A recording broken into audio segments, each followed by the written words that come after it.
Coach, I guess obvious question. Just your thoughts on Will McNair and the job he did with Tolu in foul trouble today. He obviously stepped up to the table. Obviously very familiar with Will and what he's capable of. He's one of our vocal leaders on the daily basis in terms of helping people get in the right spots. Like the majority of college basketball players, he wants more on game day. He wants more minutes. We're at a point now where if a guy plays 25, they want 32. If a guy plays 30, they want 36, and that's okay. I understand how it works, but Will has been, he wants more. And like I tell all those guys, listen, around here you'll always have opportunities. If you work hard every day, they'll present themselves, and when they do, you better be ready and take advantage of it, because then when you produce, you'll get more minutes. So it was nice to have him, when Tolu was, like you said, plagued with the foul issues, and he stepped up and played like a veteran and helped us win the game. We'll go to coach's left and Theo here in front row. Just thoughts on that offensive run in the second half and getting the win today in this big game. Well, when they flipped the script on us and we were down, what were we down, 6, 7?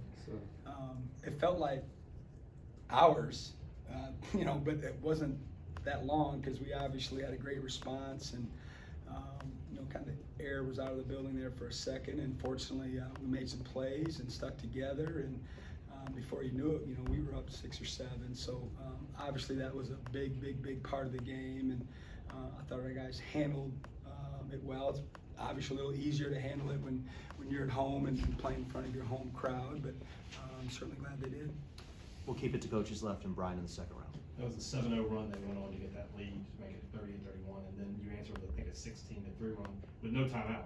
Didn't have you didn't call a timeout. You sort of played through it. What did you see out there that made it go from down 7 to up, I think 5 or 6 that quickly? We had changed defenses throughout the game, and we finally started getting our hands on balls. We were going from one look to a different look, which was, by design going into the game. I've got so much respect for Coach Davis and their staff and how well they execute their sets. They run some of the best stuff around, and so we try to do our best to, throw some off-speed pitches to them, and then finally our guys were getting hands on balls and we were converting them. We weren't just turning them over. We were getting out in transition and scoring and getting fouled. And but I thought that was the biggest change in the game, is when we started turning them over there in the second half. Joel, go ahead. Coach Kermit had mentioned a minute ago that he felt that you guys had just out-toughed them over the course of the last 12 minutes or so of that game. And I know toughness is something that you've preached since the day you landed in Starkville, but just how proud are you of the toughness after the last 2 or 3 games, and then down by 7 there in the second half, to just mentally and physically and everything be so tough down the stretch? Yeah, I don't know if we out-toughed them, but I appreciate him saying that. And our backs were against the wall.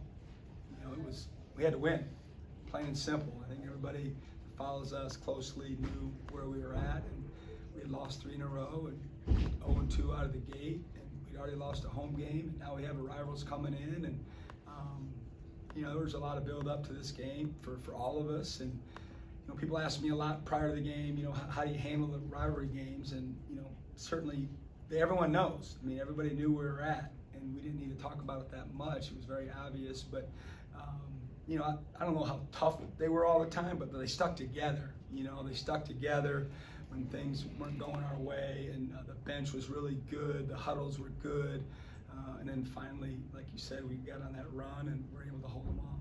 Go back to the cameras and John in the middle.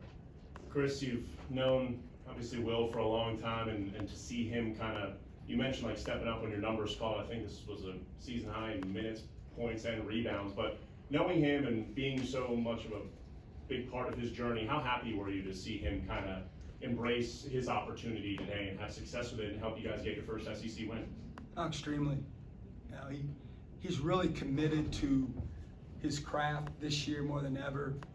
He spent more unrequired time on his game than he ever has. I've been with him for a long time, and you always want those kids rewarded. I had told him earlier, like in the stretch of the fall, when Tolu was really playing well and scoring a bunch of points, and Will would get in and play well, but it's hard to play them together. We tried it for a while. I'm not saying we won't going forward, but I told him, hey, you deserve more minutes. I wasn't able to provide them for you, but just stick with it, man. I promise you, you know me, stick with it. You know, they'll have opportunities. So, you know, just so glad for him, so happy for him. I haven't really got to talk to him individually that. And then, you know, he got interviewed after the game by, you know, a Philly legend with Jay Wright. He'd never met him, so I think that was a highlight for him for the day.